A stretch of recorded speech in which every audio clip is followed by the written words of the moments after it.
Hello दोस्तों, आज मैं आप लोगों को दिस दैट दोज दिस के बारे में बताऊंगी। ठीक है, तो चलिए आइए हम लोग देख लेते हैं। सबसे पहले इसको हम लोग हिंदी में क्या कहते हैं। ठीक है, तो दिस दिस मतलब हो आपका दिस मतलब हो गया कि यह। दिस को हिंदी में हम लोग क्या कहते हैं, यह। दैट मीन्स वह। दोज मीन्स वे या वे सब। दिस मीन्स दिस मतलब ये या ये सब। ठीक है, तो आपको इसका मीन्स समझ में आ गया कि इसको हम लोग हिंदी में क्या कहते हैं। हम लोग और भी ज़्यादा इसमें देखेंगे कि इसमें इसको क्या कहते हैं, ये क्या है, डिटेल में देखेंगे। ठीक है, तो चलिए आइए सबसे पहले एक बार फिर से रिपीट कर दे रही हूँ। दिस मीन्स यह, दैट मीन्स वह, दोज मीन्स वे या वे सब, और दीज मतलब ये या ये सब। ठीक है, तो चलिए आइए हम देखते हैं कि ये है क्या।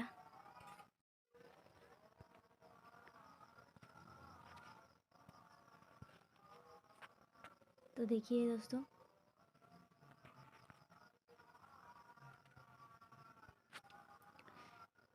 दिस दैट दिस दोज, ये चारों के चारों क्या है, डिमॉन्स्ट्रेटिव प्रोनाउंस। चारों के चारों क्या है, डिमॉन्स्ट्रेटिव प्रोनाउंस। यानी कि डिमॉन्स्ट्रेटिव को हिंदी में क्या कहते हैं, संकेतवाचक, और प्रोनाउन को सर्वनाम। आपको मैं पार्ट ऑफ स्पीच के बारे में डिटेल में बताऊंगी।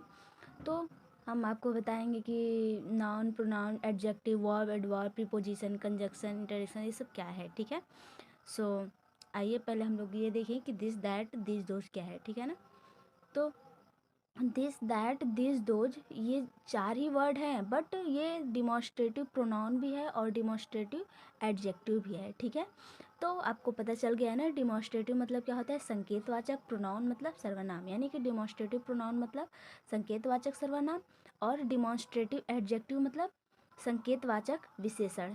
ठीक है, विशेषण मतलब जो विशेषता बताए, जो डिस्क्राइब करे, जो वर्णन करे। ठीक है, और सर्वनाम मतलब जो नाउन के स्थान पे, उसके बदले में जो वर्ड यूज हो उसको हम लोग सर्वनाम बोलते हैं। डिटेल में आपको मैं सब बताऊंगी। ठीक है, सो डोंट वरी।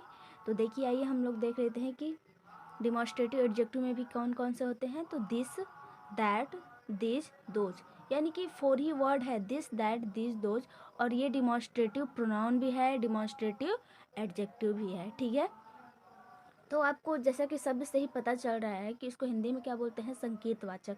यहाँ भी संकेतवाचक, यहाँ भी संकेतवाचक, डिमॉन्स्ट्रेटिव यहाँ भी, डिमॉन्स्ट्रेटिव यहाँ भी। जब मैं आपको एडजेक्टिव पढ़ाऊंगी तो उसमें बताऊंगी कि एडजेक्टिव कितने टाइप्स के होते हैं, उसमें से एक टाइप डिमॉन्स्ट्रेटिव एडजेक्टिव भी होता है। उसी तरह प्रोनाउन जब बताऊंगी तो उसमें बताऊंगी कि कितने टाइप्स होते हैं प्रोनाउन के, उसमें से एक डिमॉन्स्ट्रेटिव प्रोनाउंस भी हैं। ठीक है, तो डिटेल में हम लोग पढ़ेंगे। अभी जैसे हम लोग किसी भी सेंटेंस को बोलते हैं तो ज़्यादातर दिस दैट दिस दोज का यूज़ करते हैं। मैंने समझा कि ये बहुत ज़रूरी है, इसलिए इस पर एक वीडियो बनाया जाए। ठीक है, तो चलिए देखते हैं। जैसे कि शब्द से पता चल रहा है संकेतवाचक। संकेत मतलब क्या, इशारा करना। ठीक है, शब्द से ही पता चल रहा है किसी वस्तु या कोई पर्सन हो, या फिर कोई थिंग्स हो, ऑब्जेक्ट हो, एनिमल हो, कुछ भी हो, जिसकी तरफ संकेत किया जाए, यानी कि इशारा किया जाए। ठीक है ना, इशारा किया जाए तो उसको हम लोग क्या कहेंगे, संकेतवाचक। यानी कि उसकी तरफ इशारा किया जा रहा है कि हाँ, ये मतलब कहा जाए कि यह पेन है, तो कहा जा रहा है ना यह पेन है, तो मतलब एक तरफ से बोला जा रहा है कि यह पेन है। तो किसी तरफ कहीं ना कहीं, ज़रूरी नहीं कि आपको उंगली ऐसे करके इशारा करे कि हाँ ये पेन है, मतलब उसका वर्ड से ही पता चल रहा है कि यहाँ पे कोई पेन है और उसकी तरफ वो इशारा कर रहा है। ठीक है, संकेत कर रहा है। ठीक है, तो आपको पता चल गया कि इसको हम संकेतवाचक बोलते हैं। उसी तरह इसमें भी है, संकेत करना, इशारा करना। ठीक है ना, दोस्तों आपको पता चल गया कि दिस दैट दिस दोज क्या है। ठीक है ना, ये डिमॉन्स्ट्रेटिव प्रोनाउन भी है और डिमॉन्स्ट्रेटिव एडजेक्टिव है। ठीक है, तो चलिए आइए इसके बारे में और हम पढ़ते हैं। देखिए दोस्तों, दिस दिस दिस क्या लिखा है, नियरनेस यानी कि पास। दैट दोज यानी कि डिस्टेंस, यानी कि दूरी।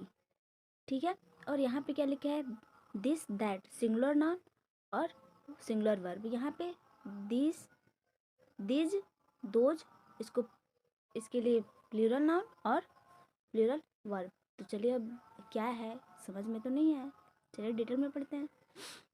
तो जब कोई भी एनिमल, ऑब्जेक्ट्स, थिंग्स, पर्सन, कुछ भी हो, जब पास में हो, जब नियर में हो, पास में कहीं रखा हो, तो उसके लिए हम लोग क्या यूज़ करेंगे, दिस और दीज। दिस और दीज, नियर मतलब होता है पास, ठीक है। तो जब नियरनेस को एक्सप्रेस करना होगा तो हम लोग क्या करेंगे, दिस और दीज का प्रयोग करेंगे। और जब वही डिस्टेंस यानी कहीं दूर रखी हुई, मतलब कुछ भी रखा होगा, कुछ भी हो सकता है, तो उस कंडीशन में हम लोग क्या यूज़ करेंगे, दैट और दोज, ठीक है। अब यहाँ पे दिस, दैट, ये सिंगुलर, ये सब क्या है, ये तो फंडा समझ में नहीं आ रहा है, तो चलिए देख लेते हैं ये भी। तो दिस दैट ये क्या है, सिंगुलर, यानी कि जब वो सिंगुलर पर्सन होगा या फिर एनिमल होगा या थिंग होगा, कुछ भी होगा, तो हम लोग क्या यूज़ करेंगे, दिस और दैट। और यही जब प्लूरल हो जाएगा यानी कि बहुवचन हो जाएगा, मोर देन वन, तो हम लोग क्या यूज़ करेंगे, दीज और दोज, ठीक है। आई थिंक यहाँ तक आप लोगों को समझ में आ गया होगा, ठीक है। उसके बाद चलिए इसके बारे में हम डिटेल में पढ़ते हैं। तो हम लोग डिटेल में पढ़ेंगे कि सिंगुलर क्या होता है, प्लूरल क्या होता है। इन शॉर्ट मैं आपको बता दे रही हूँ, सिंगुलर मतलब होता है एक वचन, यानी कि जब ओनली वन की बात हो, केवल एक की बात हो, तो सिंगुलर का यूज़ करेंगे। और जब मोर देन वन हो जाएगा, यानी कि एक से जब ज़्यादा हो जाए, तो उस समय क्या यूज़ करेंगे, प्लूरल, यानी कि बहुवचन, ठीक है। अब वर्ड से ही पता चल रहा है कि बहुवचन यानी कि बहुत, यानी कि ज़्यादा, मोर देन वन। तो आपको डिटेल में सबके बारे में मैं वीडियो बनाऊँगी, सिंगुलर क्या है, प्लूरल क्या है, ठीक है, नाउन क्या है, वर्ब क्या है। तो इन शॉर्ट हम लोग एग्जाम्पल के थ्रू देख लेते हैं, कैसे पता चलेगा कि ये हमारा पास में है ऑब्जेक्ट या दूर है। इस कंडीशन में हम लोग देख लेते हैं। चलिए एक एग्जाम्पल ले रहे हैं। मान लीजिए सपोज दैट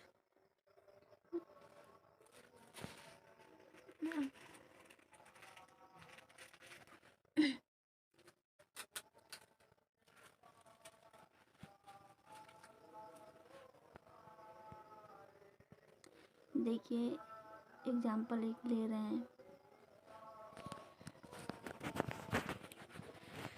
यह पेन है, मान लीजिए इसको लिख ले रहे हैं, यह पेन है, ठीक है,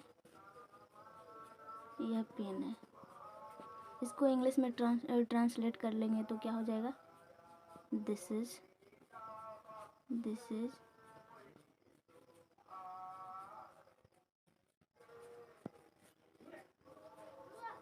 दिस इज अ पेन, ठीक है। यानी कि यह कलम है, और कहीं कहीं दूरी पे कुछ रखा होगा ऑब्जेक्ट या कुछ भी हो, मान लीजिए, तो ये पता चल गया, तो यहाँ पे दिस का यूज हो गया, ठीक है। तो ये दिस हमारा किस लिए यूज हुआ है, यानी कि पास में है कोई भी चीज़, यानी कि ये पेन वर्ड क्या है हमारा, थिंग है, ठीक है, नाउन है।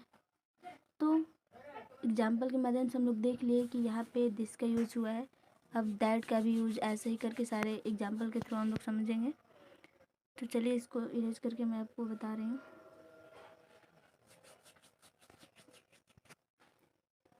मान लीजिए एग्जाम्पल वह गाय है, ठीक है। तो क्या कहेंगे, आपको हिंदी में ही बता दिए हैं कि दैट मीन्स होता है वह, दैट इज अ का, ठीक है, यानी कि वह गाय है।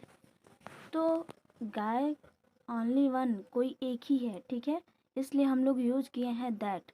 यदि जब बहुत सारे गाय होती तो लिखते हम लोग क्या, दीज या दोज का यूज़ करते। हालांकि मैं आपको बता दी हूँ कि दीज और दोज प्लूरल है, यानी कि बहुत। जब बहुत ज़्यादा होगा तो उसके लिए जब उसको एक्सप्रेस करना होगा तो हम लोग क्या यूज़ करेंगे, दीज और दोज। और जब केवल ओनली वन हो तो उस कंडीशन में हम लोग क्या यूज़ करेंगे, दिस और दैट, ठीक है। तो आई थिंक यहाँ तक आपको समझ में आ गया होगा कि दिस किसके लिए यूज होगा और दैट किसके लिए होगा, दीज और दोज किसके लिए यूज होगा, ठीक है। तो चलिए हम देख लेते हैं। तो आपको पता चल गया कि दिस, दैट, दीज, दोज क्या है, ठीक है। दिस, दीज पास के लिए और दैट, दोज दूर के लिए, ठीक है।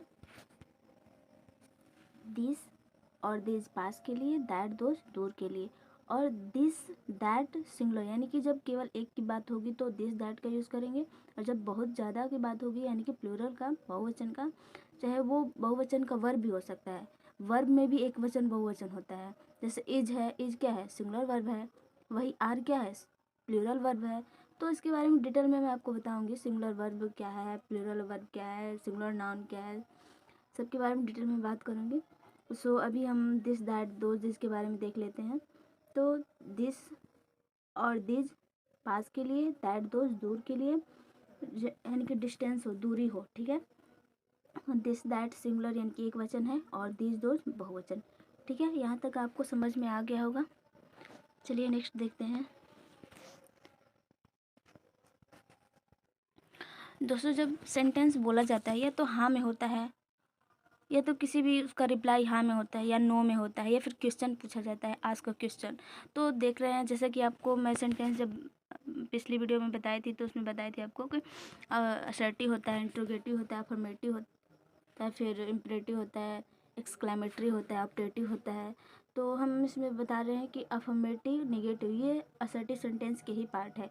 जब क्वेश्चन हाँ में किया जाए, किसी चीज़ का रिप्लाई यस में हो, यानी कि हाँ, उस कंडीशन में अफर्मेटिव होता है। नेगेटिव यानी कि ना, इससे इसमें कुछ वर्ड ऐसे आपको देखने को मिलेंगे, नॉट, नो, नेवर, इस तरह के वर्ड्स देखने को मिल जाएंगे। और इंटरोगेटिव मतलब ये हेल्पिंग वर्ब से शुरू होता है, ठीक है। सब हेल्पिंग वर्ब क्या होता है, मेन वर्ब, इसके बारे में मैं बताऊंगी। और यहाँ पे निगेटिव इंट्रोगेटिव सेंटेंस का मतलब हो गया कि इंट्रोगेटिव तो रहेगा, उसके साथ साथ निगेटिव भी रहेगा, यानी कि उसमें नॉट या नेवर ऐसे कुछ वर्ड देखने को मिल जाएंगे, ठीक है। तो सभी के एक एक एग्जाम्पल हम लोग देख ले रहे हैं।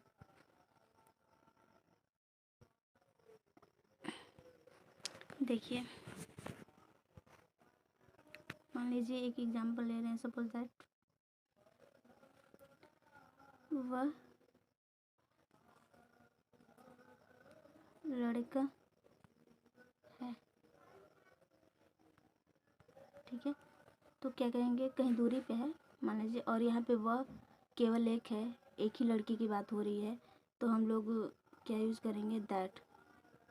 चूँकि वो दूरी पे है तो दैट का यूज़ करेंगे, और सिंगुलर है यहाँ पे, तो दैट इज अ बॉय। यहाँ पे इज भी, इज यहाँ पे सिंगुलर है, इसलिए यहाँ वर्ब भी सिंगुलर वर्ब की हो गई, और सब्जेक्ट भी सिंगुलर वर्ब। तो दैट इज़ अ बॉय यानी कि वह लड़का है। तो ये हमारा क्या हो गया, अफर्मेटिव हो गया। इसी को निगेटिव में करना होगा तो क्या कर देंगे, दैट इज़ नॉट, क्या वह पेन है, तो is that a pen, question mark हो जाएगा। इसी को निगेटिव में करना होगा, यानी कि निगेटिव इंट्रोगेटिव सेंटेंस, तो हम लोग क्या यूज़ करेंगे, is that, is that not a pen, question mark, यानी कि क्या वह पेन नहीं है। इस पहले वाले में कह रहा है कि क्या वह पेन है, इज़ दैट अ पेन, क्या वह पेन है।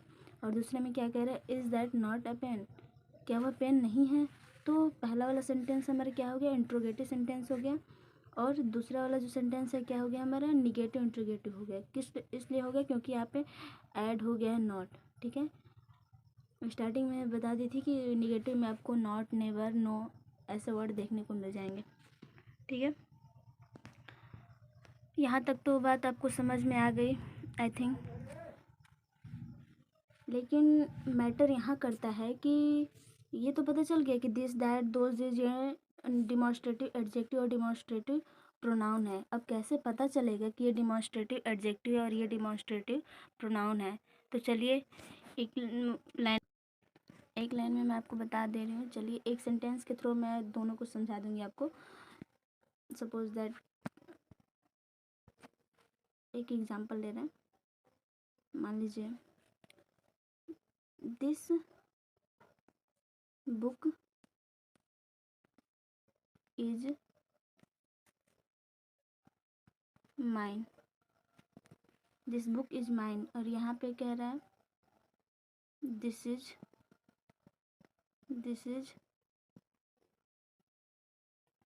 माई बुक, ठीक है। अब बॉय, यानी कि इसका अर्थ क्या हो जाएगा, that is not a boy, यानी कि वह लड़का नहीं है। पहले में कह रहा है वह लड़का है, दैट इज अ बॉय, यानी कंफर्म है कि वह लड़का ही है। फिर उसके बाद सेकंड में क्या कह रहा है, that is not a boy, यानी कि वह लड़का नहीं है। तो आप लोग देख लिए ना, एक ही एग्जाम्पल के थ्रू मैं इसको भी बता दी कि ये अफर्मेटिव है और ये निगेटिव है। ठीक है, उसके बाद दो और बच जा रहा है, इंट्रोगेटिव और निगेटिव इंट्रोगेटिव सेंटेंस। ठीक है, इसी के माध्यम से मैं आपको बता रही हूँ। चलिए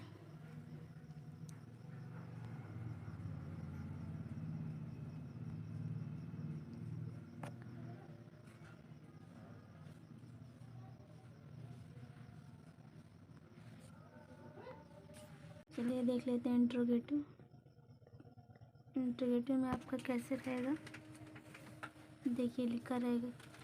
सबसे पहले स्टार्टिंग उसकी होगी ऐसे, क्या वह पेन है। क्या कह रहा है, क्या वह पेन है। कंश्योर नहीं है कि वो पेन है, क्या के पूछ रहा है, क्वेश्चन कर रहा है, क्या वह पेन है। तो इसका हम लोग कैसे बनाएंगे, इज दैट अ पेन। ठीक है, क्या कह रहा है, is that a pen. Sir यहाँ पे क्वेश्चन मार्क हो जाएगा क्योंकि ये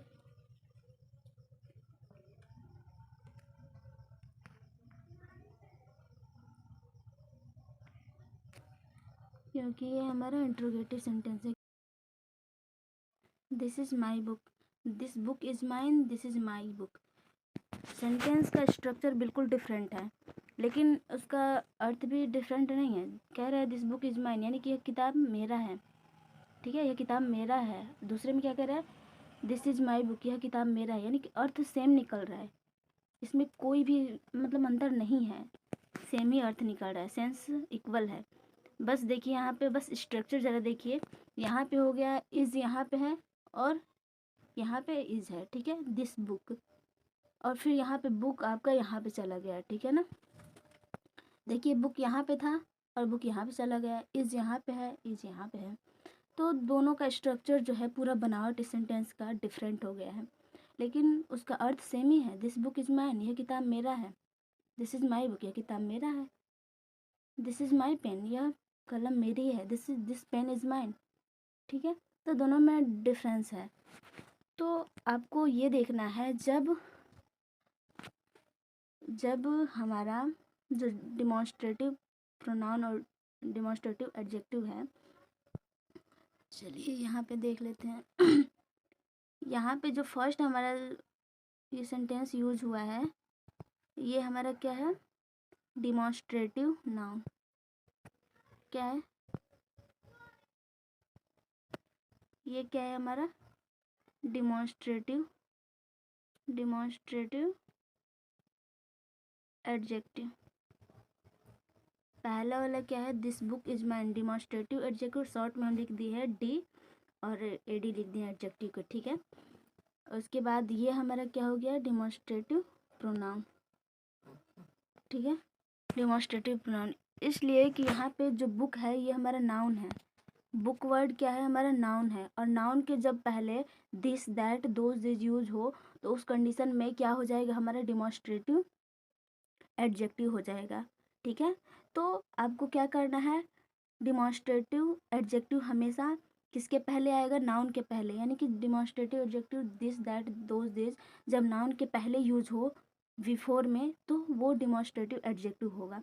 और यही जब हमारा डिमॉन्स्ट्रेटिव प्रोनाउन है, यानी कि दिस दैट दोज दिस, जब वर्ब के पहले आए बिफोर अ वर्ब, यानी कि जब ये इज क्या है, वर्ब है, is am are was were has have had, ये सब क्या है, वर्ब है, हेल्पिंग वर्ब है। जब इसके पहले this that those this use हो, तो उस कंडीशन में हमारा क्या हो जाएगा, ये डिमॉन्स्ट्रेटिव प्रोनाउन हो जाएगा।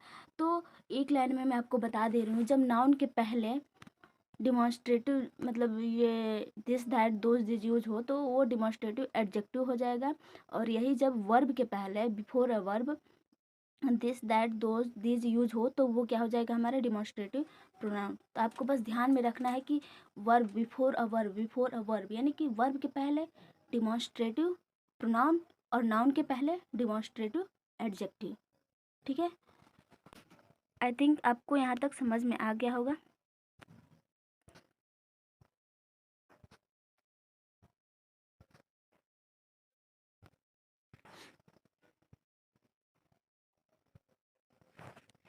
चलिए देख लेते हैं।